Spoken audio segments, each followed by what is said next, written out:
Ayan, balik tayo. So, anong nangyari? Abang nagkaka-traffic po, yung nag-counterflow na binata, nanindigan po siya. Sabi niya, hindi ako aalis dito. Sabi niya gano'n. Kahit siya po yung mali, kahit mali yung paninindigan niya, hindi daw siya aalis dun sa kanyang pinag-counterflow na daanan.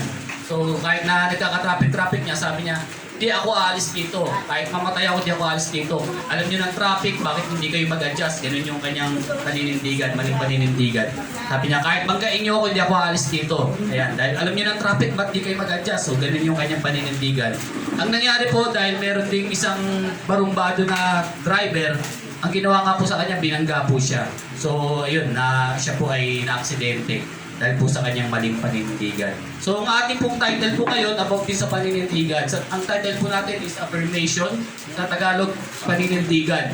Kaya lang, ang ating pag-usapan, hindi maling paninindigan, kundi tamang paninindigan bilang Kristiyano. Amen? So, lahat tayo, meron tayong mga kanya-kanyang paninindigan sa buhay.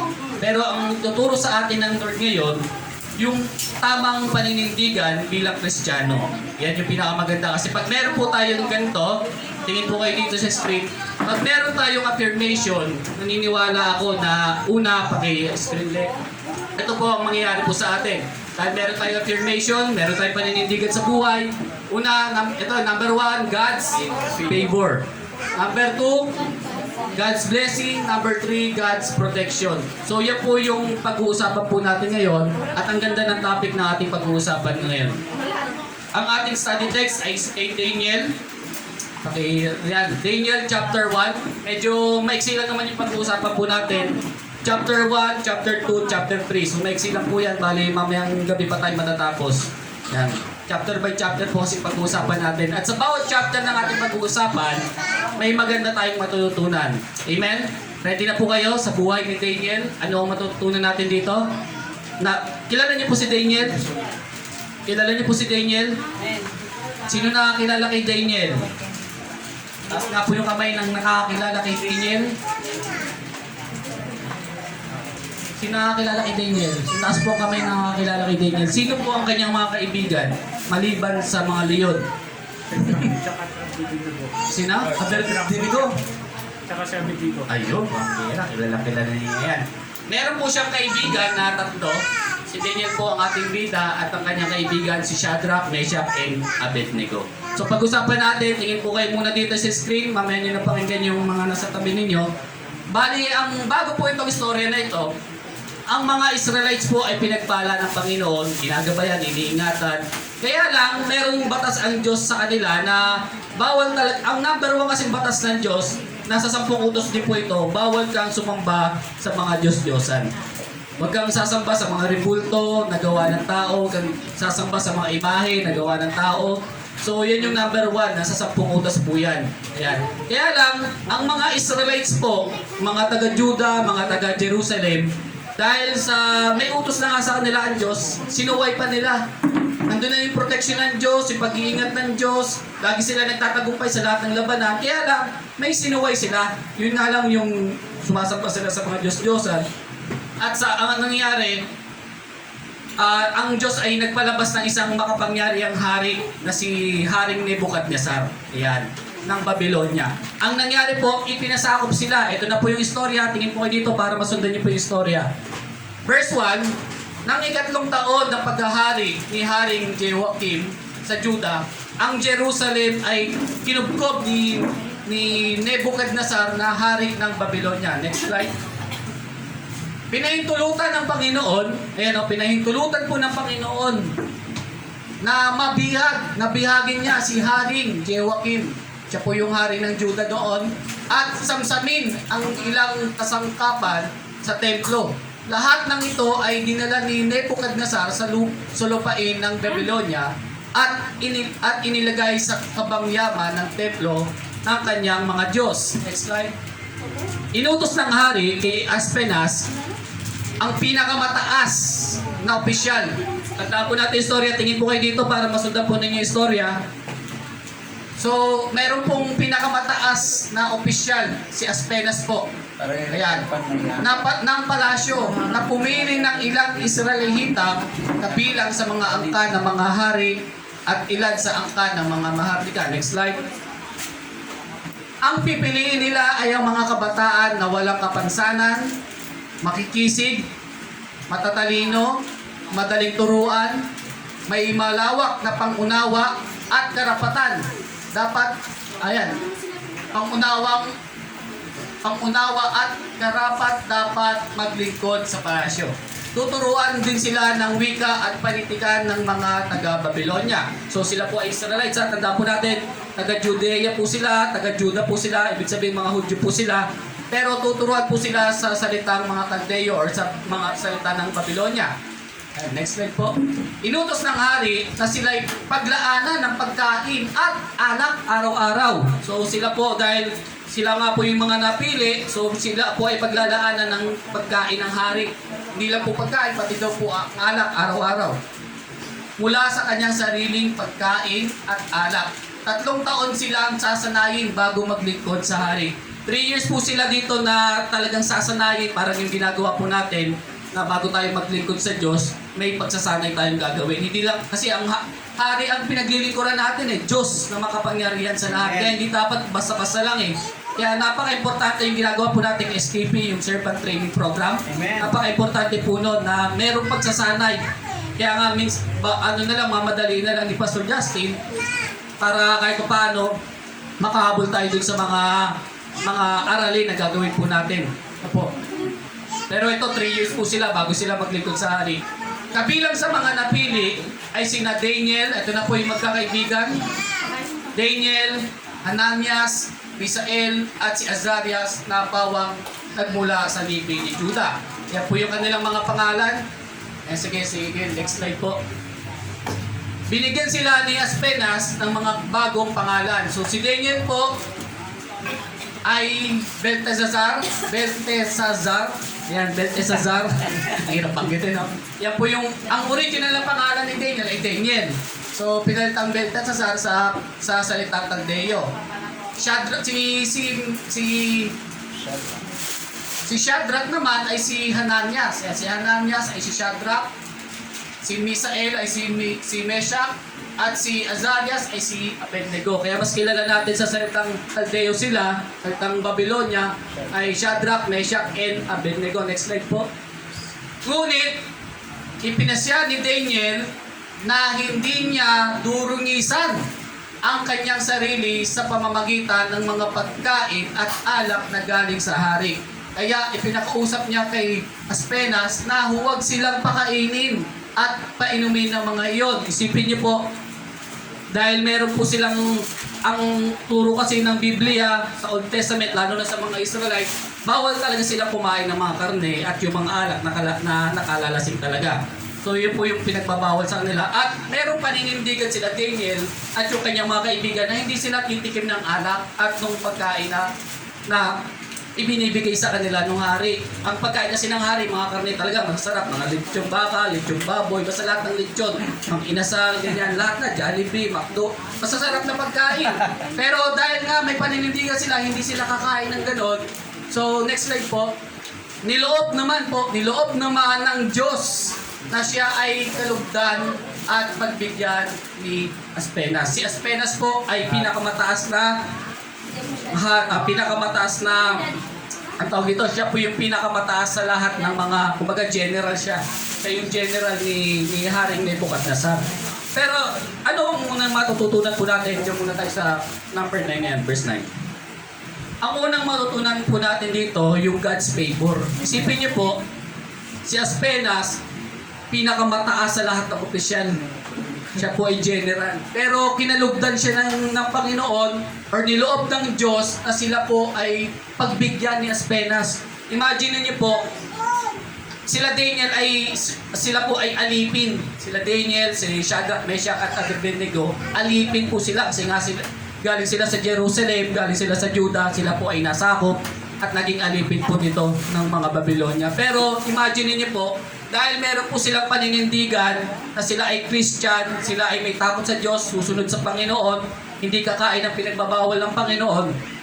Ang ginawa ng Panginoon, niloob ng Diyos na si Aspenas ay kalugdan or pagbigyan nito. yung kahilingan po nila. Nandiyan pa po kayo? So yan po yung tinatawag na God's favor. Mahirap po itong mangyari dahil etong si Aspenas, may paninindigan din po yan. Hindi yan pwedeng sumunod sa kanilang alipin. Mahirap sumunod ang isang general na sa alipin niya. Susunod siya sa alipin niya. Kaya nga, makikita po natin dito yung God's favor. Na kapag meron tayong paninindigan bilang Christian, kahit yung may mga tao kasi na may paninindigan din niya, kaya alam may mga maling paninindigan sa buhay. Pero kayang baguhin ng Panginoon yung kanilang mga puso at isipan. Nakuha po natin? Kaya pong baguhin ng Panginoon yung kanilang mga isip at puso at mga maling prinsipyo at maling paninindigan sa buhay. Kayang baguhin ng Panginoon yan. Naniniwala po ba kayo doon? Alam niyo po, mayroon po akong example sa family ko po. Noon ang paninindigan po namin ay dahil kami po ay ipinanganak na Katoliko, mamamatay kami Katoliko din. Yun yung paninindigan namin noon na yun yung naitatak din sa isipan namin ng aming mga magulang. Kasi kami, syempre, lahat naman kami Katoliko, wala sa amin Christian. At hindi pa namin nauunawaan noon na ano ba ang born again Christian, ano ba ang Christian, ano ba pinagkakaiba namin dun sa ibang mga relihiyon. Pero simula nung naging Christian po ako, doon ko naunawaan ang pagiging born again Christian, hindi pala to pagpapalit ng relihiyon. Ito ay yung nagkaroon ka ng tunay na relasyon sa Panginoon. Hindi ito pagpapalit ng relihiyon. Kaya nga, yung paninindigan namin na mamamatay, nung kami ay pinanganak na Katoliko, mamamatay kami Katoliko. Totoo po yun. Hanggang ngayon, Katoliko pa rin naman ako. Kahit sa birth certificate ko, Katolik din pa rin naman ako. Kahit sa nilalagay namin sa resume namin, pag nag-apply kami ng trabaho, Katolik. Kasi yun yung aming relihiyon. Pero yung pagdating sa usapang relasyon, Christian, born again Christian. Ibig sabihin, naunawaan po natin na nagkaroon tayo ng tunay na relasyon sa Panginoon. Kaya tayo na born again Christian. Nakuha po natin. So hindi usapan dito yung ikaw ay Katoliko. Kaya nga sa church po natin, sa Jesus for the Nation, welcome lahat po dito eh. Kasi hindi naman natin pag-uusapan anong religion mo. Hindi natin pag-uusapan pag ikaw ay Katoliko, bawal ka dito. Hindi po. Lahat welcome po dito. Amen. Welcome po lahat dito. Kasi ang pag-uusapan natin dito, yung relasyon natin sa Panginoong Yesus. So, noon kami, ayaw pa nga ng nanay ko na pumatin sa mga ganitong gawain, lalo sa Christian, sa church. Kasi nga, akala, nagpapalit kami ng reliyon. Kaya noon, pinagbabawalan kami, hinihipitan kami noon. Yun yung paninindigan ng mama ko eh. Kaya lang, nung nakakilala ako sa Panginoon, naturuan ako magbasa ng Biblia. Kasi sa totoo lang, aminin po natin, nung tayo po ay Katoliko, nung tayo ay nasa lumang reliyon, hindi talaga tayo marunong magbasa ng Biblia. Pari lang ang nagbabasa ng Biblia. Tama? Ako hindi ako tinuro. Nagpe-pray kami, pero hindi ako nagbabasa ng Biblia. Kaya hindi ko alam yung Biblia eh. Basta alam ko lang, nakikinig ako sa pare. Nagpe-pray kami. Pero yung pagbabasa ng Biblia, hindi ako naturuan nun. Pero simula po nang naturuan ako ng magbasa ng Biblia at naunawa ko yung salita ng Diyos, nakita ko na yung ginagawa pala namin noon, mali. Puro mali. No? So yung tulad ng, eto number 1, utos ng Panginoon, nasa 10 utos, pero di ko alam bakit sa pagdating sa Catholic Church, hindi tinuturo yung pagsamba sa Diyos na huwag gumawa ng rebulto, pero hanggang ngayon may rebulto pa rin sila. Nakuha po natin, hindi ko inaano, pero nasa salita ng Diyos eh. Bakit sabi ko, bakit hindi tinuturo doon sa Catholic Church yung about sa 10 utos na nandun naman, ang linaw-linaw na huwag kang gagawa ng rebulto, huwag kang sasamba sa mga imahe, ang linaw. Pero simula po nung nabasa ko yung Biblia, nakita ko ang daming mali po talaga na katuruan. Ang daming maling katuruan. Kaya nga mama ko galit na galit sa akin, simula nung sinishare ko sila. Kasi syempre, ang paninindigan ng mama ko, kumbaga sabi, anak lang kita. Yun yung paninindigan po, anak lang kita, bakit kita pakikinggan? Ako nanay mo, dapat ako pakinggan mo. Tama? So may mga ganyang paninindigan ng mga magulang po natin. Kaya sabi ko, di na ako makikipagtalo. Ang gagawin ko lang, ipapakita ko sa gawa ko na ang Diyos ang magbabago sa akin. So pinakita ko sa gawa po, pinakita ko sa gawa ko, ang ginawa ko po, dating hindi naghuhugas ng pinggan, naghuhugas ako ng pinggan. Dating hindi naglilinis ng bahay, naglilinisan ng bahay. Dating hindi naglalaban, naglalaban na ngayon. Yun yung, kasi sa tulong ng Panginoon yun ha. Kasi kung ako lang, tamad ako. Sa totoo lang, tamad ako. Pero sa tulong ng Diyos, dahil na nababasa natin ang salita ng Diyos, sinabi sa salita ng Diyos, ang tamad ay huwag pakainin. O, hindi na siya sinabi ng Panginoon. Pag tamad, huwag pakainin. O, kaya sabi ng Panginoon, maging masipag. Kaya naging masipag. Ay, tinamaan daw. Ouch. Kaya nga, nung simula nung nakita ng magulang ko, na may pagbabagong na nangyayari sa akin, unti-unti, doon ko sinishare yung Word of God. Kasi nakikita na niya, ang hirap, sa totoo, ang hirap mag-share ng Word of God kapag ikaw mismo hindi nakikita sa buhay mo. Wala ka namang pagbabago, share mo pa ako ng Word of God, hindi ka nga marunong maglaba, magtiklop nga ng higaan mo, hindi ka marunong magtiklop, share mo ako ng Word of God. So, di ba? Papansin po natin, kaya dapat una makita sa buhay po natin. At kapag nakita na sa buhay po natin yon, kahit hindi ka nga magsalita eh. Kaya nga nagulat ako nung hindi ko naman ini-invite, sumama sa akin yung magulang ko eh. Yung nanay ko, sumama sa Christian church. Kung saan ako umatin. O simula nun, nakasama na namin yung magulang po namin. At hanggang ngayon po, yung nanay ko, naglilingkod na rin sa Panginoon. O imagine niyo po yung mula sa pagiging, ang paninindigan niya noon ay mali talaga. Simula nung ibinahagi natin ang salita ng Diyos sa grasya ng Panginoon, nakasama na natin. Bagamat magkaiba kami ng church na pinaglilingkuran, pero Diyos pa rin naman ang pinaglilingkuran po niya. So yun naman yung maganda po ito. Kaya sa atin, dapat may paninindigan tayo. Yung nga po yung ating topic ngayon, paninindigan. Amen? So ito, balik po tayo sa topic. Sila Daniel, meron din paninindigan na hindi sila kakain na pinagbabawal ng Diyos. So, next slide po. Yan. God's favor, yan po yung ating unang matututunan. Next slide po. Yan. So, niloob naman ng Diyos na siya ay kalugdan at pagbigyan ni Aspenas. So, si Aspenas po ang pinakamataas na opisyal ng palasyo. Next slide. Ayan, so number 1, kayang baguhin ng Diyos ang isip, puso, at maling paninindigan at prinsipyo ng tao. Next slide. Ayan, ang Diyos ay ang nagbibigay ng karunungan. Yan, totoo po yan. Ang Diyos ay nagbibigay ng karunungan. Sila Daniel at yung kanyang mga kaibigan ay sila Shadrach, Meshach at Abednego. Hindi po ito basta-basta na lang na sinabi nila na hindi kami kakain ng pinagbabawal ng hari. Hindi po. Ito po yung next na nangyari. Ngunit, sinabi niya kay Daniel, natatakot lamang ako sa gagawin sa akin ng mahal na hari na naglaan ng pagkain at inumin ninyo kapag nakita ninyang mas mahina kayo kaysa sa ibang mga kabataan na kasing edad ninyo, tiyak na pupugutan niya ako ng kulo, sabi ni Aspenas. Ngunit, next slide, dahil dito, lumapit si Daniel. So, yun yung wisdom na binigay ng Panginoon sa kanya. Lumapit si Daniel sa bantay na pinagkatiwalaan ni Aspenas na nangangalaga sa kanya at sa tatlo niyang kaibigan. Next slide po. Pakiusap niya. So, yun po. Merong pakiusap si Daniel dun sa bantay na pinagbantay sa kanya. Subukin ninyo kami. Ito yung wisdom na binigay sa kanya ng Panginoon. Kaya nga ang Diyos ay nagbibigay ng karunungan sa atin. Pag meron tayong paninindigan sa Panginoon, bibigyan tayo ng Diyos ng karunungan. So pinakiusap po niya, subukin ninyo kami sa loob ng 10 araw. Gulay lamang. Pakibasa nga po. Gulay lang. Gulay lamang at Tubig. ang ibibigay nyo sa amin. So wisdom ng Lord na binigay kay Daniel. Hindi, sabi hindi sila nakipagtalo na hindi kami kakain yan, hindi kami kakain. Pero sabi ni Daniel, kakain kami, pero gulay lamang at tubig. So, nangyari, next slide po. Pagkatapos, next slide.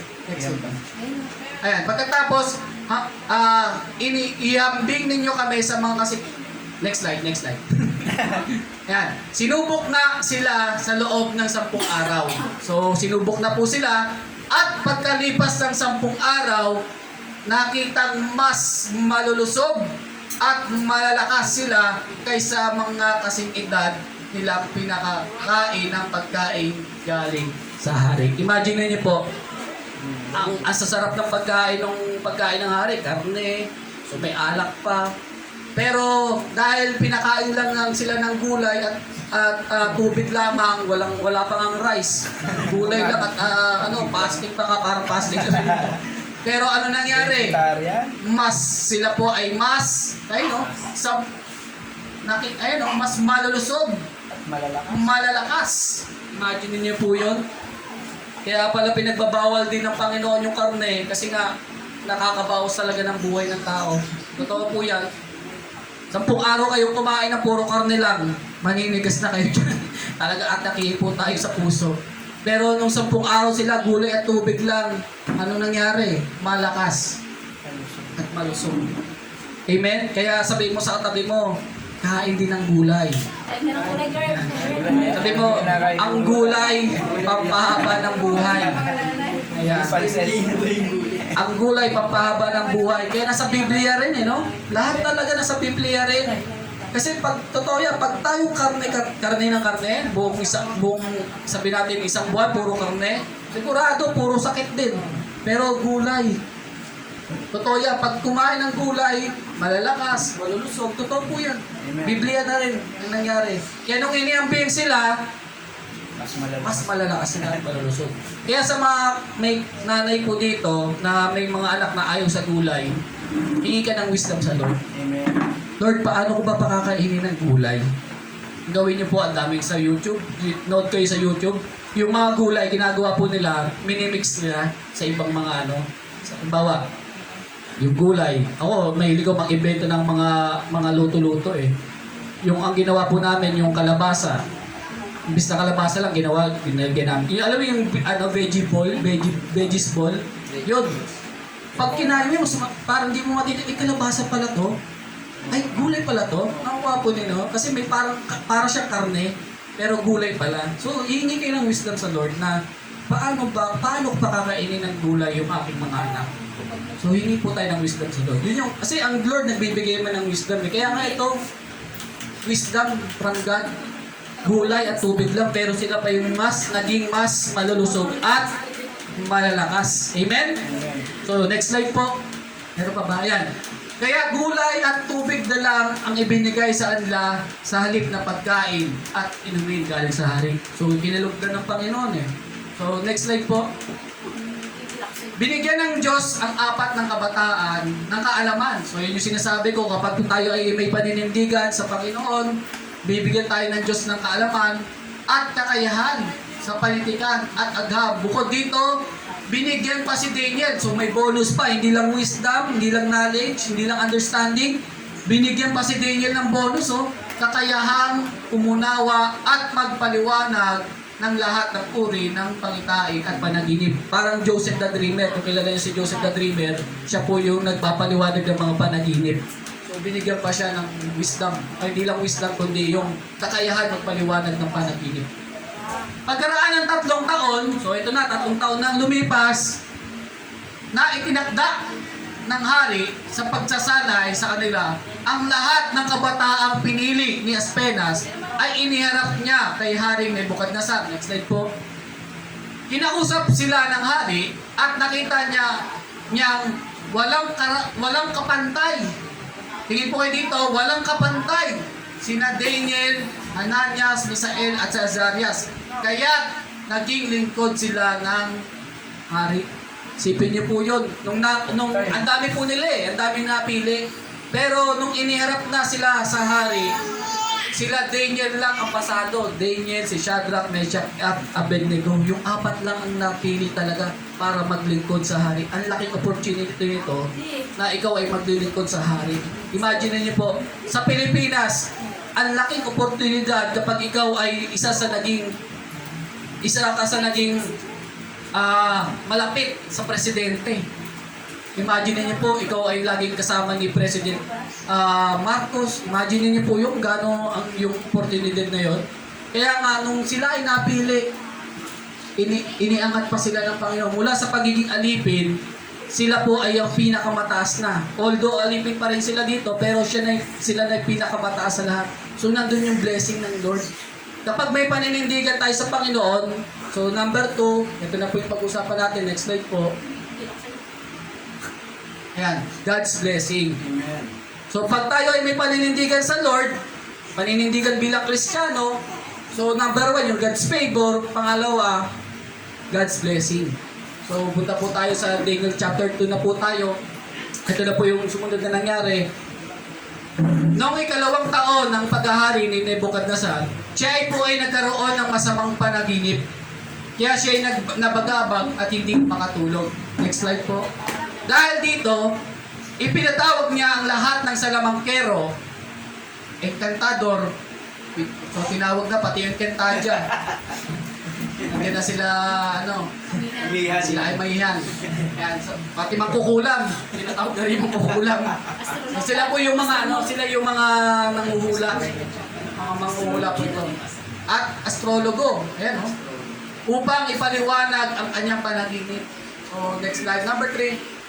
Sinabi niya sa kanila na naginip ako at ito ang bumabagabag sa akin. Hanggang ngayon, ipaliwanag nga ninyo ang kahulugan ng aking panaginip. Next slide po. Sumagot ang mga astrologo sa wikang Arambaiko, mabuhay ang hari. Sabihin po ninyo ang panaginip at ipapaliwanag namin. Next slide. Ayan. Sinabi ng hari sa mga astrologo, ipinag-uutos kong sabihin muna ninyo. So mas matalino po si Haring Nebuchadnezzar kaysa sa mga ito. Sabi niya gano'n, ipinag-uutos kong sabihin muna ninyo ang aking panaginip. Saka ninyo ipaliwanag. Kung hindi, ipapapatay ko kayo at ipapawasak ang inyong mga tahanan. So nangyari po, nagkaroon ng matinding panaginip si Haring Nebuchadnezzar, pero pinatawag niya nga po itong mga Encantadia. Pero sabi nila na sabihin nyo sa akin yung inyong panaginip at ipapaliwanag po namin. Pero mas matalino si Haring Nebuchadnezzar. Sabi ni Haring Nebuchadnezzar, ay hindi.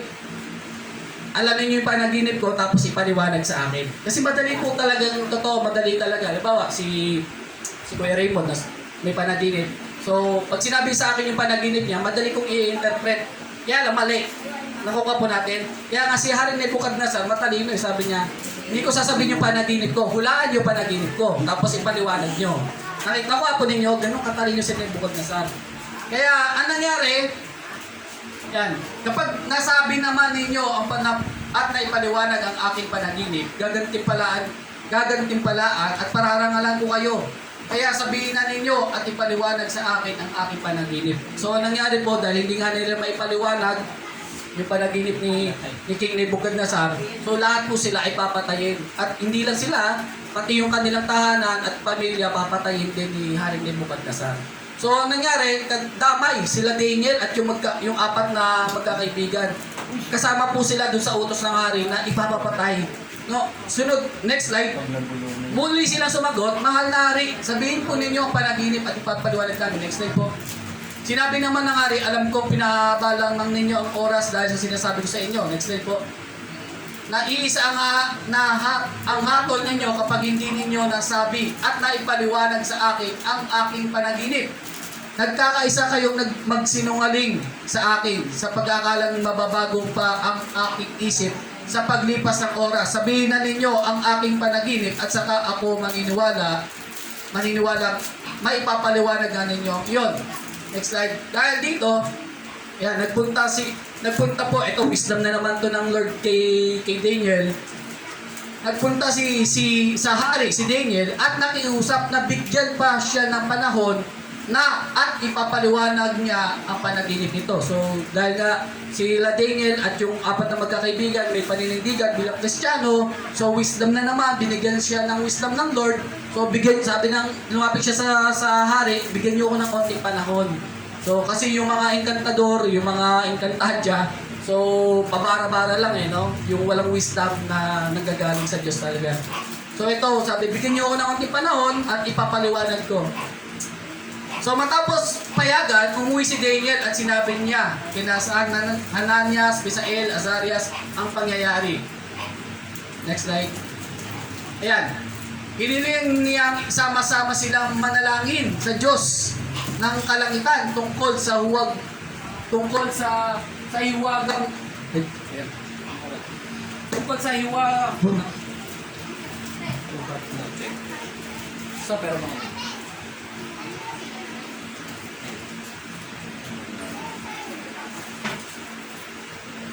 check yun yan sa last yan saan na tayo ayan tungkol sa hiwagang iyon upang hindi sila patayin kasama ng mga matatalinong tagapayo ng Babylonia.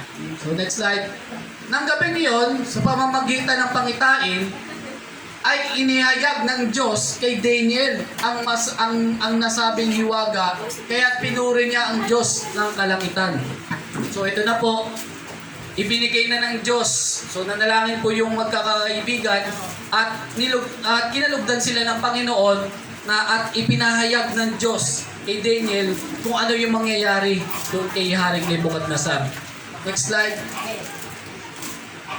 Ayan. So, nangyari po, mahabang istorya kasi yan. Pag binasa kasi natin yan, mamaya pa tayo matatapos. So, naipaliwanag ni Daniel yung nangyari, yung panaginip ni Haring Nebukadnezar. So, ano po yun, yung mangyayari sa future na nagpatayo siya ng repulto at nabasag. So, mahabang istorya. So, nung naipaliwanag ni Daniel, yung panaginip ni Haring Nebukadnezar, ang nangyari, ito na po, sumunod na nangyari. Yumukod si Haring Nebukadnezar. Imagine niyo po, isang hari, lumuhod kay Daniel. Sino ba si Daniel? Alipin. Alipin na si Daniel. Pero, hari, lumuhod kay Daniel nung naipaliwanag niya yung panaginip. Imagine niyo po yun. Eh no? Nalapat ang mukha sa lupa. Kapag sila pa naman ay lumuluhod, talagang yung kanilang pagluhod, talagang sagad ng lupa. Ganun ang pagluhod. Hari po yan, kapatid. Imagine niyo sa Pilipinas, presidente, luluhod sa harap mo. Imagine niyo po yung hari lumuhod kay Daniel. At nagbigay galang po kay Daniel. Pagkatapos, inutos niyang handugan ito ng insenso at iba pang mga alay. Next slide po. Sinabi niya kay Daniel, tunay na ang Diyos mo ang pinakadakila sa lahat ng mga Diyos at Panginoon ng mga hari.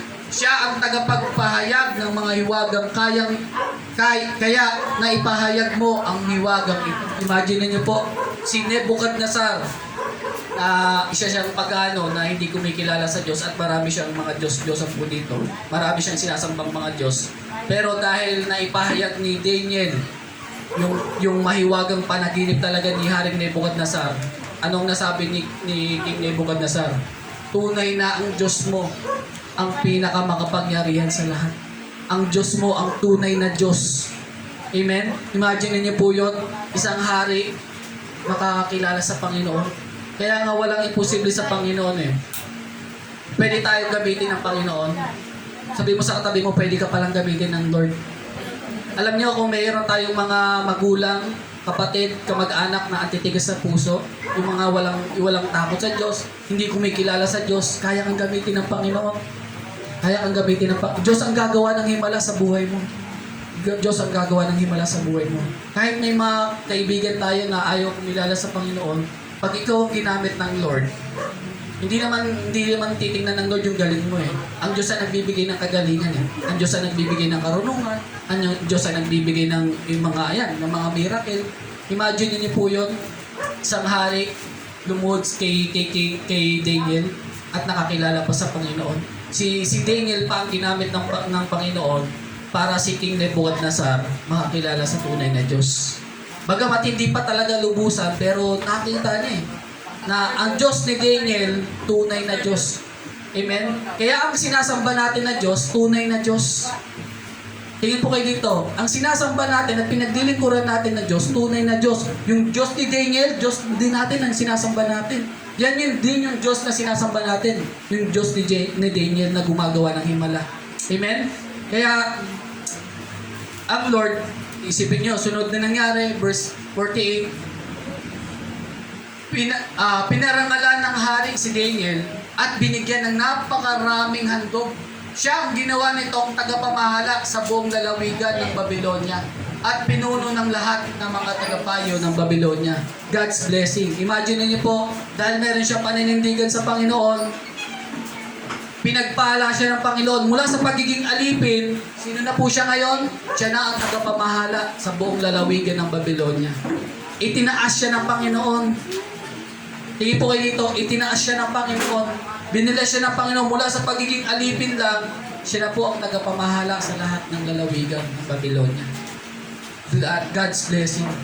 Kaya tayo, pag nakita ng Lord, na tayo ay may paninindigan bilang mga Kristiyano, na kahit yung, alabawa, tayo na lang sa pamilya natin, tayo na lang yung Christian na tumatayo bilang Christian. Ako na lang ang Kristiyano sa pamilya ko. Lahat ayaw talaga maging Christian. Ang kanilang paniniwala, kung saan sila ipinanganak, doon sila mamamatay. So yun yung paninindigan nila. Tayo, mag-stand po tayo sa ating paninindigan. Na tayo ay Christian. Saan man tayo magpunta, kahit ang mga kamag-anak natin or ating mga kaibigan is walang pananampalataya sa Lord, kahit tayo na lang ang gumagawa ng mabuti, tuloy lang dahil yung paninindigan natin. Amen? Kahit sa ating eskwelahan, halimbawa, ang mga kaklasmate natin, puro nagmumura. So ikaw naman, bilang tayo ay Christian, may paninindigan, lahat sila, puro nagmumura, ikaw naman, magmahal ka. Sila nagmumura, ikaw magmahal ka. Amen? So, dapat may paninindigan. Sabihin mo sa katabi mo, dapat may paninindigan. Ayan. Sa school man, sa trabaho, alam niyo po, ito pa po, isa pa po itong example ko. Nung una ko pong pasok doon sa aming pinagtatrabaho ngayon, hanggang ngayon, doon sa aking workplace po, nung nagkaroon po ng outing doon sa pinagtatrabahoan ko, tingin po kayo dito. Lahat po ng mga katrabaho ko, lahat po sila nagiinom. Lahat sila nagiinom, puro hard pa yung iniinom po nila. Ang nangyari, dahil hindi pa man ako nagpapakilala na pastor, pero alam nila Christian ako. Pero hindi pa ako nagpapakilala na ako ay pastor. So, dahil ako ay Christian, may paninindigan, lahat sila puro nagiinuman dun sa aming outing. So, pinipilit nila ako mag-inom, inaalok, lalo na yung boss ko, kasi talagang mahilig sa alak. live tayo eh. So, nangyari, inaalokan ako ng heart, inaalokan ako, tapos inalokan pa ako ng yung maliit na onti lang yung alcohol. Inalokan ako, dahil Christian ako, ay kundi ako iinom. Kahit gusto pa yung ano sa amin, magbigay. So, nakita nila, habang sila nagpa-party-party, ako hindi talaga. Ang ginawa ko, bumili ako ng soft drinks. Isang ano yun, kasi 3 days kami sa outing eh. Bumili ako soft drinks, 1.5 ng soft drinks, bumili ako. So, ginawa ko, yung mga alak na ininom nila, hinugasan ko, nilagay ko dun yung soft drinks. O yan ha, nakikiano na ako sa inyo, baka sabihin ko, killjoy ako. Pero soft drinks, o yan. Tuwa-tuwa naman sila, kala nila alak.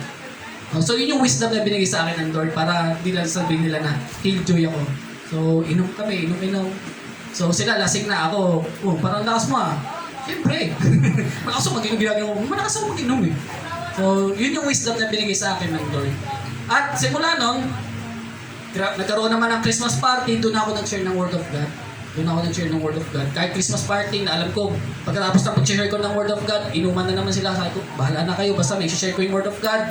So, pinatanggap ko sila, bahala sila kung tanggapin nila sa Lord, basta na-share ko yung Word of God. So, may paninindigan. Nakuha po natin. So, bilang Christian, na kahit tayo po ay napapalibutan ng mga unbeliever, panindigan natin na tayo ay Kristiyano. Amen? Panindigan natin na tayo ay Kristiyano. Kasi yun yung paraan ng Lord eh. Minsan, dadalhin ka talaga ng Lord sa mga unbeliever. Kasi hindi naman pwedeng ikaw lang ang maging Christian. Hindi lang pwedeng ikaw yung maging believer. Kaya nga may mga kamag-anak pa tayo unbeliever kasi ikaw yung gagamitin ng Lord. Amen? Huwag na tayo maghintay na sino kayang gagamitin ng Lord. Ikaw ang gagamitin ng Lord kasi ikaw yung nasa pamilya mo. Amen? So ikaw yung gagamitin ng Lord. Huwag na tayo maghintay na, Pastor, share mo yung kamag-anak ko. Pastor, share mo yung kaibigan ko. Hindi. Ikaw na nakakilala sa Panginoon, ikaw na nakakarinig ng Word of God, ikaw na yung mag-share. Amen? Ikaw yung gagamitin ng Lord eh. Kaya nga sila Daniel, sila Shadrach, Meshach, Abednego, sila yung ginamit ng Panginoon. Kaya hindi aksidente na sila yung naging alipin eh. Sila yung, kasi kasama sila sa nasakop eh. So hindi sila aksidente na na sila ay nakapunta sa Babylonia? May dahilan. Kaya lahat ng nangyayari sa atin may dahilan. May dahilan. May purpose ang Lord. So, yun po yung pangalawa, God's blessing. Ibibless naman sila po ay binibless ng Lord. Inangat ng Lord. At next slide po, may next slide pa yun. Ayan. Ayan. Hiniling naman ni Daniel sa hari na sila Shadrach, Meshach at Abednego ay gawing tagapangasiwa sa Babylonia upang siya'y makapanatili sa palasyo ng hari. So, si Daniel, binilis ni Haring Nebuchadnezzar, inangat sa pwesto, naging siya po ang pinakamataas sa lahat ng mga opisyal, siya ang tagapamahala sa lahat ng lalawigan. So, hindi siya nakalimot. Si Daniel, hindi nakalimot sa kanyang mga kaibigan. So, isinama. Isinama yung kanyang mga kaibigan sa pag-angat. Nakuha po natin. Kaya sabihin mo sa katabi mo, pag binilas ka naman ng Lord, isama mo ko. Sabihin mo sa katabi mo, pag binilas ka ng Lord, isama mo ko. Ayan. Huwag kang makalimot. Amen? Kasi karamihan po sa atin, sa totoo lang, maraming binilas ng Lord, nakalimot. Nang totoo po yun, maraming nakarating sa ibang bansa, maraming pinagpala, pero nakalimot. Kumbaga, kung saan sila nanggaling noon, hindi nga mga musta eh. Hindi na nangangamusta. Pero nawa, tayo, pag biniles ng Lord, nawa hindi tayo makalimot. Tulad ni Daniel, biniles siya ng Lord, inangat sa pwesto, yung kanyang mga kaibigan na hiningan niya ng tulong, na ipag-pray siya, hindi nakalimot. Inangat din sa buhay. Nakuha po natin. Kaya pag biniles tayo ng Lord, i-bless din natin ang iba. Amen. Amen. So, pangatlo, yung God's protection. Ayan. Tingin po kayo dito, malapit na po tayo magtapos. God's protection. Daniel chapter 3. Si Haring Nebuchadnezzar ay nagpagawa ng rebultong ginto. So, ito na po. Although siya ay nakakilala na sa Panginoon, pero dahil nga sila ay may prinsipyo at paninindigan, so nagpagawa pa siya ng rebulto na siya mismo yung rebulto na yon. Rebultong ginto na 27 metro ang taas at may 3 metro naman ang lapad. Ipinatayo niya ito sa kapatagan ng Dura sa lalawigan ng Babylonia. Ayan. Malakas na ipinahayag ng tagapagbalita, iniutos sa lahat ng tao mula sa lahat ng bansa at wika, next slide, na lumuhod at sumamba sa rebultong ipinagawa ni Haring Nebuchadnezzar. Sa sandaling marinig ang tunog ng tambuli, flauta, lira at alba at iba pang instrumento, sino mang hindi sumunod sa utos na ito ay ihahagis agad sa naglalagablab na pugon. So nagpatayo si Haring Nebuchadnezzar, siya mismo yung rebulto na yan. Nagpatayo po siya ng ganyan at sinabi niya, ang sino mang hindi luluhod at sasamba sa aking ginawang rebulto, itatapon sa naglalagablab na pugon. So next slide. Nang marinig ng mga tao ang tunog ng mga instrumento, agad silang lumuhod at sumamba sa rebultong ginto na pinagawa ni Haring Nebuchadnezzar. Next slide po. Pero itong tatlong ito, tingin po kayo dito sa screen, yung tatlong magkakaibigan, so dahil sila iinangat na sa pwesto ng Lord, so nagkaroon ng blessing po sila po ay nakilala sa buong Babylonia. Meron pong mga tao na taga-Babylonia na galit sa mga Hudyo. Hudyo po kasi sila eh. So yung mga taga-Babylonia, galit na galit dun sa mga Hudyo kasi nga, isipin nyo, inangat pa sa pwesto. So nagkaroon pa sila ng pwesto sa Babylonia. At yung mga mga taga-Babylonia, nainggit sa tatlong ito. Kaya, ang nangyari po, isinumbong ng mga taga-Babylonia na itong tatlong ito, hindi sumunod. So, basahin po natin. Hindi po sumusunod sa utos ninyo, sina Shadrach, Meshach, at Abednego. Ang mga Hudyong inilagay ninyo bilang mga tagapamahala sa Babylonia. Hindi po sila naglilingkod sa inyong Diyos ni sumamba sa pinagawa ninyong rebulto na ginto. Imagine niyo po, Lahat nagluhod, lahat lumuhod, pero yung tatlo, hindi lumuhod. Kasi may paninindigan bilang Kristiyano. Alam nila, bilang Kristiyano, hindi utos ng Diyos yun eh. Number 1 na utos talaga ng Diyos. Walang luluhod sa rebulto na ginawa lang ng tao. Walang sasamba sa imahe. Kahit kamukhang kamukha pa yan ng Diyos, hindi tayo pwede sumamba doon kasi gawa lang ng tao po yun. Kaya yung tatlo, hindi lumuhod. Hindi lumuhod. Hindi sila natakot doon sa sinabi ng hari. Hari ang nagsabi, pag sinabi ng hari, gagawin ng hari yun. Ang sino mang hindi luluhod, hindi sasamba sa rebultong pinagawa niya, itatapon sa pugon. Itatapon sa naglalablab na pugon. Alam niyo yung pugon? Alam niyo yung pugon? Nakakita na kayo ng pugon? Ito, pugon to. Itong natin, ang init, pugon. So dito pa lang sa church, ang init na, tama? Yung pugon, alam niyo yung sa bakery? Noon sa bakery yung, kasi sa bakery, parang mga, alam mo, magbubutas lang ng ganyan, pader. Alam mo, pader, magbubutas ng ganyan, lagyan dyan yung mga kahoy, doon na lulutuin. Sa panahon natin ngayon, dahil iba na, so meron ng mga oven na malalaki. So yun yung pugon. Nakuha po natin, tingin po kayo dito. So yun yung sinabi ni Haring Nebuchadnezzar na itatapon sa pugon ang sino mang hindi sasamba sa pinagawa niyang rebulto. So next slide po. Nagalit si Haring Nebuchadnezzar nang marinig ito at ipinatawag niya ang tatlong lalaki. So pinatawag po si Daniel po kasi dito dahil nasa ibang lugar siya. So wala siya dito wala siya diyan sa Babylonia. Nasa ibang lugar po siya niyan. Kaya yung tatlo lang po yung hindi lumuhod. Pero kung nandiyan si Daniel, hindi rin luluhod si Daniel diyan. Naniniwala ako hindi rin luluhod si Daniel. Dahil wala si Daniel diyan, yung tatlo lang natirang Kristiyano diyan, so hindi lumuhod. Nagalit si Haring Nebuchadnezzar dun sa tatlo. Next slide po. Inuutos ko sa inyo, lumuhod kayo at sumamba sa pinagawa kong rebulto sa sandaling marinig ninyo ang tugon ng mga instrumento.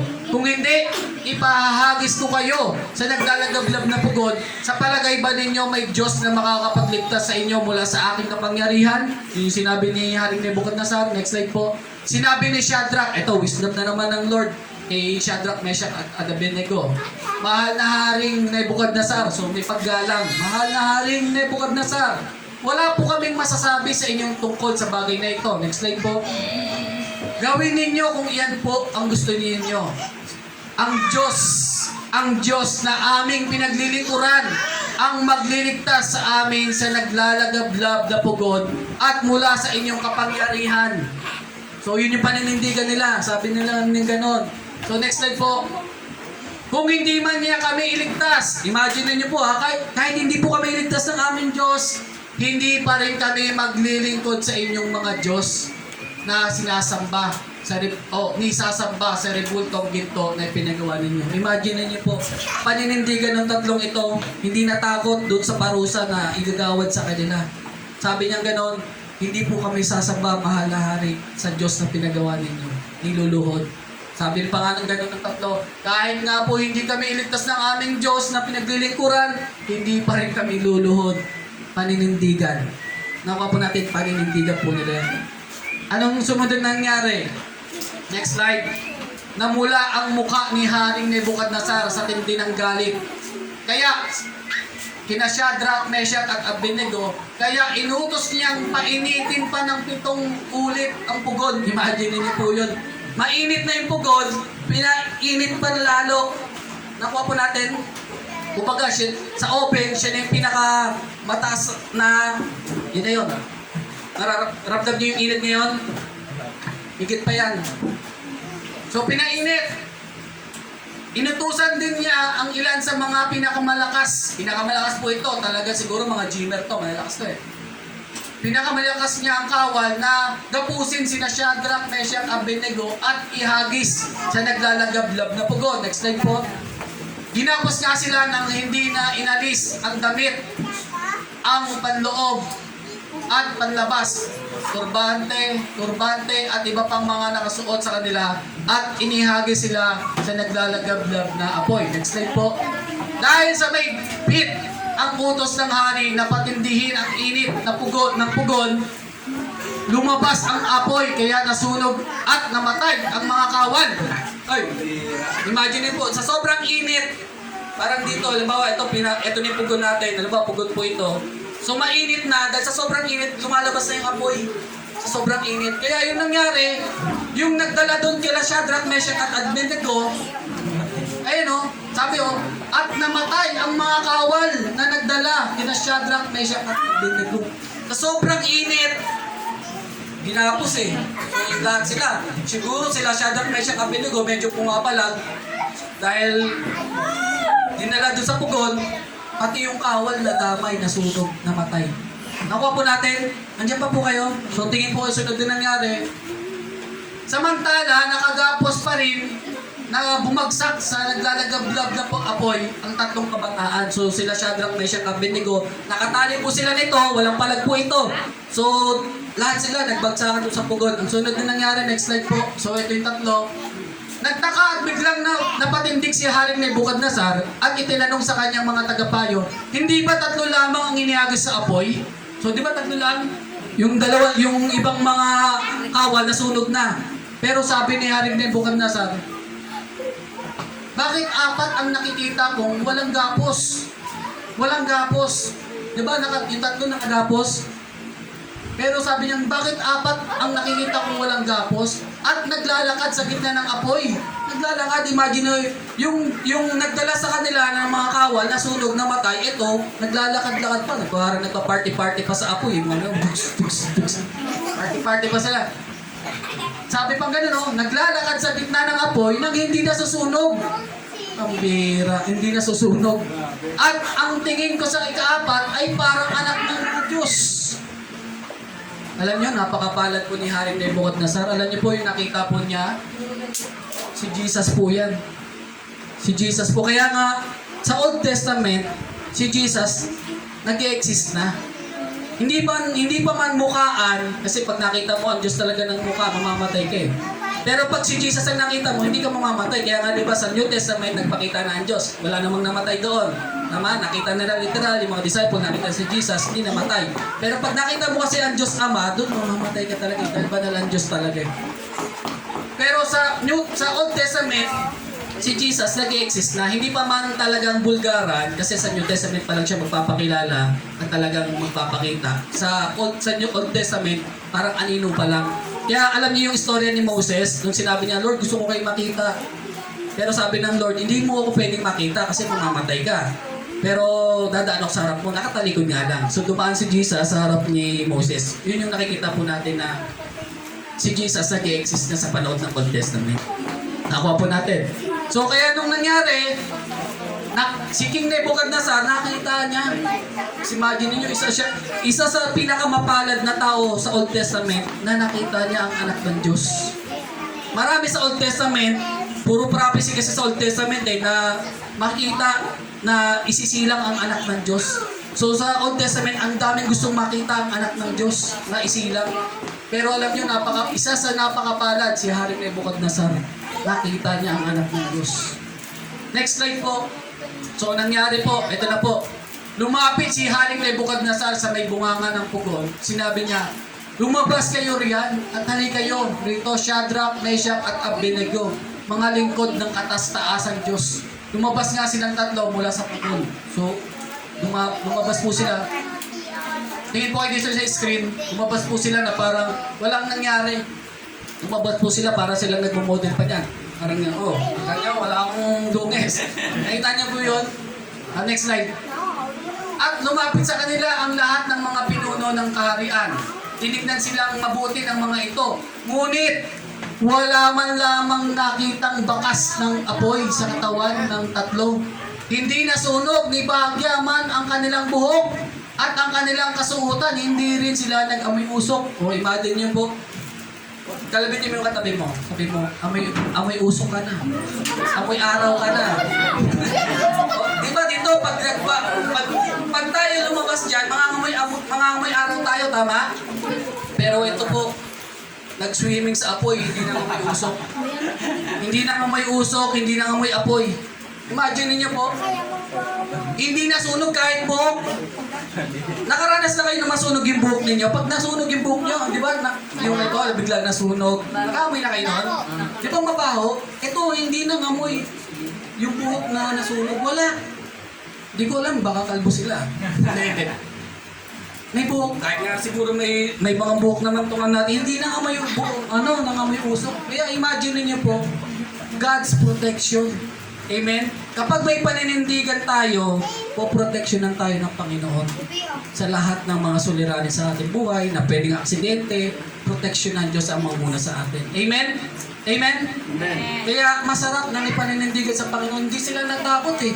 Doon sa pugon na inihanda ng ni Haring Nebuchadnezzar. Next slide po. Dahil dito, sinabi ng hari, purihin ang Diyos. Isipin nyo, nagpuri na. Siya na ang nagutos. Purihin ang Diyos na Shadrach, Meshach at Abednego. Inutos na ng hari, purihin ang Diyos. Yung hari na hindi kumikilala sa Diyos, nila Shadrach, Meshach at Abednego, Diyos, yung hari na mismo nagutos, purihin ang Diyos nila Shadrach, Meshach at Abednego. Amen? Isipin niyo po yun. Isinugo niya ang kanyang mga anghel upang iligtas ang lingkod niyang ito naganap na sumasampalataya sa kanya. Hindi sinunod ng mga ito ang aking utos. Ginusto pa nilang sila'y ihagis sa apoy kaysa sumamba sa Diyos-Diyosan. So alam na ni Haring Nebuchadnezzar na ang kanyang pinatayong rebulto, Diyos-Diyosan. Siya na mismo, sa kanya na mismo nanggaling. Yan. So sa kanya na rin po nanggaling kay Haring Nebuchadnezzar na yung kanyang pinagawang rebulto na siya mismo, Diyos-Diyosan. Nakuha po natin. Kaya, next slide po. Kaya ipinag-uutos ko, ito na, inutos na ni Haring Nebuchadnezzar, na sino mang mula sa alinmang lahi, bansa o wika na magsasalita laban sa Diyos na Shadrach, Meshach, Abednego ay papatayin at ang kanilang bahay ay wawasakin. Walang ibang Diyos na makakapagligtas sa tao. Imagine niyo, si Haring Nebuchadnezzar nag-share na rin ng Word of God. Si Haring Nebuchadnezzar, ipinabahagi na rin, Sipin niyo, para na rin siya nag-share ng Word of God dito, si Haring Nebuchadnezzar, sabi niya gano'n, walang ibang Diyos na makakapagligtas sa tao. Hindi pa po kayo? Hello, check. Hello? Ayan. Nandiyan pa po kayo? Amen. Si Haring Nebuchadnezzar, na hindi kumikilala sa Diyos, ibinabahagi na ang Diyos. Sabi niya gano'n, tingin po kayo dito, walang ibang Diyos na makakapagligtas sa tao. Tulad ng ginawa ng kanilang Diyos. At sina Shadrach, Meshach, Abednego ay itinaas niya sa tungkulin sa lalawigan ng Babylonia. Itinaas na ulit. Pinarangalan na, itinaas ulit. Binilis ulit ng Lord. Nakuha pa natin. Kaya, pag tayo may paninindigan sa Panginoon, una, God's favor. Pangalawa, God's blessing. Pangatlo, God's protection. Amen? Ang sarap na may paninindigan sa Panginoon bilang Christian. Amen? Kaya, nawa, ito ay may apply natin sa ating buhay na saan man tayo magpunta, sino man ang kasama natin, Christian tayo. Sabi mo sa katabi mo, Christian ako. Christian. So dito na po magtatapos. Tingin po kayo dito na po tayo magtatapos. Ito lumang istorya na po. Meron pong grupo ng mga Christian na sila po ay palihim na sumasamba. So sila po ay palihim na naglilingkod sa Diyos dahil sila po ay nasa isang Muslim na country kung saan bawal talaga sumamba sa Diyos. Bawal talagang sumamba sa Diyos. Ano po? Ang nangyari, itong mga grupo ng Christian, patago sila, sa mga kuweba po sila, sumasamba sa Panginoon, nagpupuri, nag-worship, nagbabasa ng Biblia, tulad po natin ng ngayon. So, patago, dahil bawal nga po sa Muslim country. Ang nangyari, napalitan po ng isang general na isang Muslim, na may nagkakatipon ng mga Kristiyano sa isang kuweba. So pinuntahan po nila, nagpuntahan po sila, lahat po, kasama yung mga kawal ng isang general, at nakita po na huling-huli sa akto na itong mga Christian may hawak pang Biblia. Ang nangyari, sinabi ng general yung sa kanyang kawal, ako na lamang muna ang dito sa loob. Magbantay kayo sa labas, ako na lang muna ang papasok. So nandun yung general sa loob ng kuweba. At sinabi doon sa mga tao, may hawak siyang baril, tinakot niya yung mga tao. Sabi niya gano'n, bibigyan ko kayo ng pagkakataon. So marami sila doon, mga Christian. Bibigyan ko kayo ng pagkakataon. Hindi ko papatayin kung itatakwil nyo ang pagiging Kristiyano ninyo. Ang sino mang lalabas sa kuwebang ito, yun ang magliligtas. Hindi ko papatayin. So may hawak siyang Armalite, yung general na yun. So ang dami, naglabasan. Itinanggi yung bilang Kristiyano. Sila Christian sila eh. Pero dahil natakot sila, papatayin sila. Naglabasan. So 50 na lang yung natira. 50 Christian na lang yung natira. Sabi niya gano'n ulit ng general, bibigyan ko ba kayo ulit ng pagkakataon? Ang sino mang lumabas sa kuwebang ito at itatanggi niya na siya'y Kristiyano, hindi ko papatayin. Naglabasan yung 20. Naglabasan yung 20 Christians.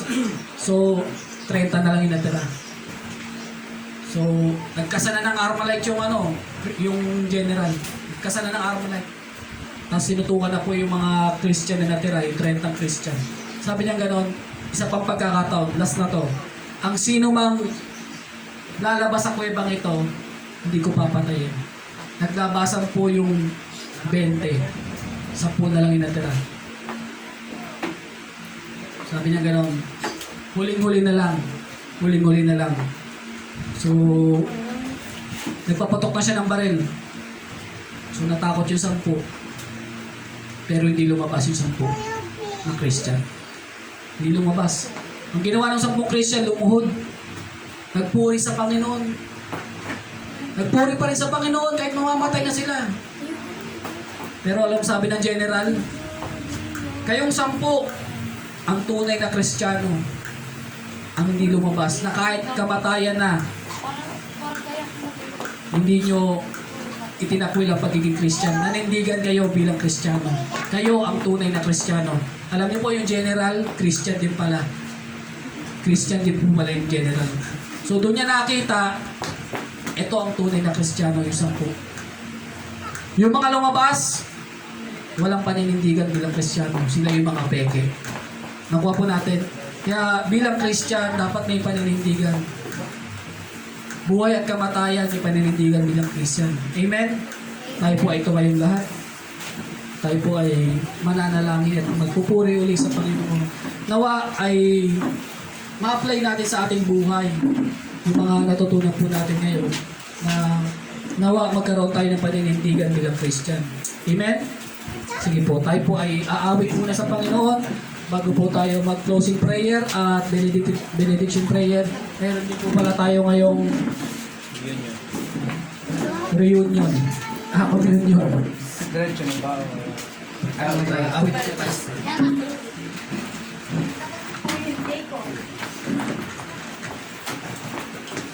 Ako,